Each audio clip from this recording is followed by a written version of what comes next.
Ouais. Ah, Biden, il nous en a sorti une encore. Cette fois-ci, on est au sommet de l'OTAN, aux États-Unis, et il a présenté le président Zelensky. Il a dit, et maintenant voici le président Poutine. Regardez. And now I want to hand it over to the president of Ukraine, who has as much courage as he has determination. Ladies and gentlemen, President Putin. President Putin. We're going to beat President Putin. President Zelensky. I'm so focused on beating Putin, we got to worry about it. Anyway, Mr. President, I'm better. you are a hell of a lot better. Alors, il se reprend assez rapidement, hein. Heureusement, parce que s'il était allé rejoindre les autres, là, ça aurait été quand même... Attends, il y a un mec qui a fait un découpage. Regardez bien quand il va dire Poutine, la tête de Zelensky. Regarde ça. And now I want to hand it over to the president of Ukraine, who has as much courage as he has determination. Ladies and gentlemen, President Putin. President Putin. We're going to beat President Putin. Regarde la tête de Zelensky. Courage as he has determination. Ladies and gentlemen, President Putin. President Putin. We're going to beat President Putin. And now I want to hand it over to the Il s'apprête à dire merci.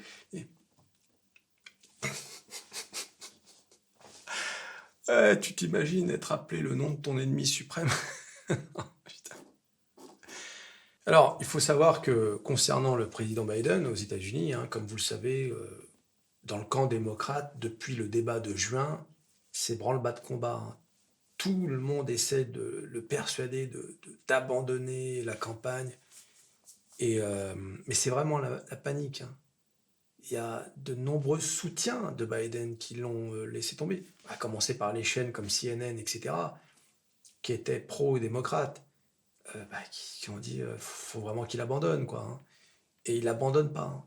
Et là, il y a la convention du Parti démocrate pour justement valider la candidature de Biden en août. Donc là, c'est bientôt, hein. Il reste 4 mois de campagne. Ils peuvent, hein, il y a encore le temps de changer de candidat. Regarde en France. En France, en 3 semaines, on a eu des législatives. Donc, 4 mois, c'est largement suffisant pour avoir un nouveau candidat. Donc là, c'est vraiment... il est 2 points derrière Donald Trump, hein, dans les sondages. Voilà. Et dis-toi bien que tous ceux qui vont voter pour lui, c'est plus... c'est pour voter démocrate traditionnellement, et puis aussi pour voter contre Donald Trump. Mais ouais, c'est ce qui se passe aux États-Unis, c'est chaud. Je pense que je vais commencer à vous faire des vidéos là-dessus. Dites-moi si ça vous intéresse dans les commentaires. Parce que j'ai remarqué qu'il n'y avait pas beaucoup de gens qui parlaient de ça en France. Donc ça peut être intéressant, mais bon, à vous de me dire dans les commentaires si ça vous intéresse. Mais enfin, des dingueries comme ça. Le problème, c'est que à chaque fois que tu regardes Biden, imagine-toi être dans le camp démocrate, chaque fois qu'il ouvre la bouche, tu es là, qu'est-ce qui va se passer, quoi? C'est chaud quand même d'être dans un camp où le leader, à chaque fois qu'il prend la parole, tu te demandes quelle dinguerie encore il va sortir. Encore là, quand j'en ai entendu parler, je pensais que ça allait être pire. Là, pour moi, c'est plus un lapsus, quoi, tu vois. Ça, qui peut arriver même à des gens sains d'esprit.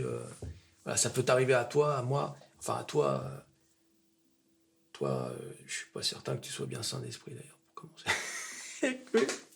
Allez, tu t'abonnes, tu likes, tu partages, tu cliques sur à peu près tout ce que tu peux cliquer. Joe Biden. Alors, il y a Macron. Ah oui, j'ai oublié de dire. On a posé la question à la conférence de presse à Emmanuel Macron. Et il a dit... ouais, justement ce que je viens de dire. Un lapsus, ça peut arriver à tout le monde, etc. Mais Joe Biden est un grand partenaire, nanana, dans la guerre en Ukraine, etc. Voilà, allez, à plus, à la prochaine vidéo. Salut.